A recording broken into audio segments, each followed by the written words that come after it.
यशायाह भविष्यवक्ता की पुस्तक अध्याय 44। यशायाह अध्याय 44। परंतु अब हे मेरे दास याकूब, हे मेरे चुने हुए इस्राएल, सुन ले। तेरा कर्ता यहोवा जो तुझे गर्भ ही में से बनाता आया है और तेरी सहायता करेगा, यो कहता है कि हे मेरे दास याकूब, हे मेरे चुने हुए यशूरून, मत डर, क्योंकि मैं प्यासी भूमि पर जल और सूखी भूमि पर धाराएं बहाऊंगा। मैं तेरे वंश पर अपनी आत्मा और तेरी संतान पर अपनी आशीष उंडेलूंगा। वे उस मजनू की नाई बढ़ेंगे जो धाराओं के पास घास के बीच में होते हैं। कोई तो कहेगा कि मैं यहोवा का हूं, और कोई अपना नाम याकूब रखेगा, और कोई अपने हाथ पर लिखेगा कि मैं यहोवा का हूं, और अपनी पदवी इस्राएल बताएगा। यहोवा जो इस्राएल का राजा है, अर्थात सेनाओं का यहोवा जो उसका छुड़ाने वाला है, वह यो कहता है कि मैं सबसे पहला हूं और अंत तक मैं ही रहूंगा, और मुझे छोड़ कोई परमेश्वर है ही नहीं। और जब से मैंने प्राचीन काल के मनुष्यों को ठहराया, तब से कौन हुआ जो मेरी नाई उसको प्रचार करे, वह बताए, वह मेरे लिए रचे, अथवा होनहार बातें जो घटा चाहती है उन्हें प्रकट करे। तुम मत थरथराओ और भयमान न हो। क्या मैंने ये बातें प्राचीन काल ही से तुम्हें सुनाकर बताता नहीं आया कि तुम मेरे साक्षी हो? क्या मुझे छोड़ और कोई परमेश्वर है? नहीं, मुझे छोड़ कोई चट्टान नहीं है। मैं तो किसी को नहीं जानता। जो मूरत खोदकर बनाते हैं, वे सब के सब व्यर्थ है, और उनकी चाही हुए वस्तुओं से कुछ लाभ न होगा।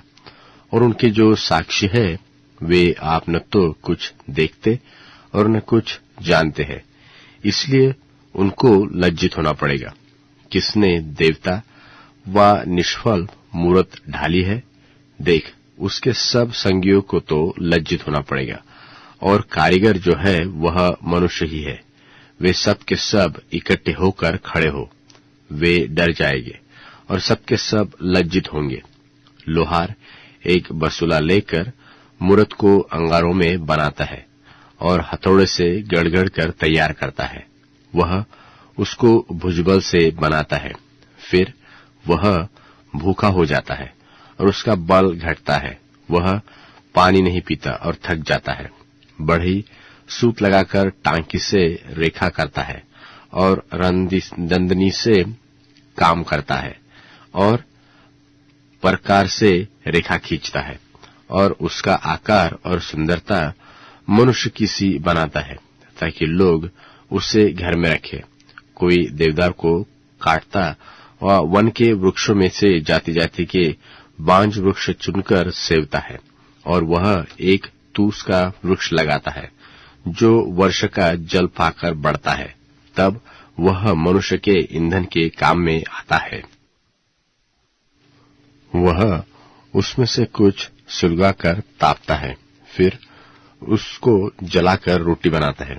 फिर वह देवता भी बनाकर उसको दंडवत करता है।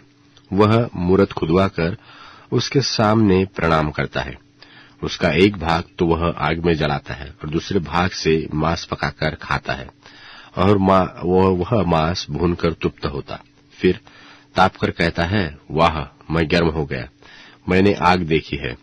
और उसके बचे हुए भाग को लेकर वह एक देवता अर्थात एक मूरत खोदकर बनाता है। तब वह उसके सामने प्रणाम और दंडवत करता और उसे प्रार्थना करके कहता है, मुझे बचा ले, क्योंकि तू मेरा देवता है। वे कुछ नहीं जानते और न कुछ समझ सकते हैं, क्योंकि उनके आंखें ऐसी मुंदी गई है कि वे देख नहीं सकते, और उनका हृदय ऐसा हुआ है कि वे बूझ नहीं सकते।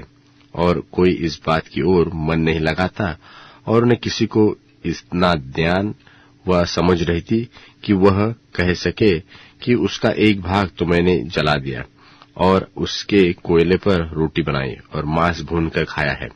फिर क्या मैं उसके बचे हुए भाग को घिनौनी वस्तु बनाऊंगा? क्या मैं काठ को प्रणाम करूं? वह तो राख खाता है वह भरमाए हुए मन से भटका हुआ है, और वह न तो अपने आप को बचा सकता है और न कह सकता है कि क्या मेरे दाहिने हाथ में मिथ्या नहीं। हे याकूब, हे इस्राएल, इन बातों को स्मरण रख, क्योंकि तू मेरा दास है, मैंने तुझे रचा है, तू मेरा दास है। हे इस्राएल, मैं तुझको न बिसराऊंगा। मैंने तेरे अपराधों को काली घटा के समान और तेरे पापों को बादल के समान मिटा दिया है। मेरी ओर फिर लौटा, क्योंकि मैंने तुझे छुड़ा लिया है। हे आकाश, ऊंचे स्वर से गा, क्योंकि यहोवा ने यह काम किया है। हे पृथ्वी के गहरे स्थानों, जय जयकार करो। हे पहाड़ों, हे वन के सब वृक्षों, गला खोलकर ऊंचे स्वर से गाओ, क्योंकि यहोवा ने याकूब को छुड़ा लिया है और इस्राएल के द्वारा अपनी महिमा प्रकट करेगा। यहोवा, जिसने तुझे छुड़ा लिया और तुझे गर्भ ही से बनाता आया है, यो कहता है कि मैं यहोवा ही सब काम का पूरा करने वाला हूँ। मैं ही अकेला आकाश का तानने वाला और पृथ्वी को अपनी शक्ति से फैलाने वाला हूँ। मैं झूठे लोगों के कहे हुए चिन्हों को व्यर्थ कर देता और भावी कहने वालों को बावला कर देता हूँ, और बुद्धिमानों को पीछे हटा देता हूँ, और उनकी पंडिताई को मूर्खता बनाता हूँ, और अपने दास के वचन को पूरा करता और अपने दूतों की युक्ति को सफल करता हूँ। मैं यरूशलेम के विषय कहता हूँ कि वह फिर बसाई जाएगी, और यहूदा के नगरों के विषय कि वे फिर बसाए जाएंगे, और मैं उनके खंडहरों को सुधारूंगा। मैं गहरे जल से कहता हूँ कि तू सूख जा, और मैं तेरी नदियों को सुखा दूंगा। मैं कुस्रू के विषय में कहूंगा कि वह मेरा ठहरा हुआ चरवाहा है और मेरी इच्छा पूरी करेगा। और यरूशलेम के विषय कहता हूँ कि वह बसाई जाएगी और मंदिर की नींव डाली जाएगी।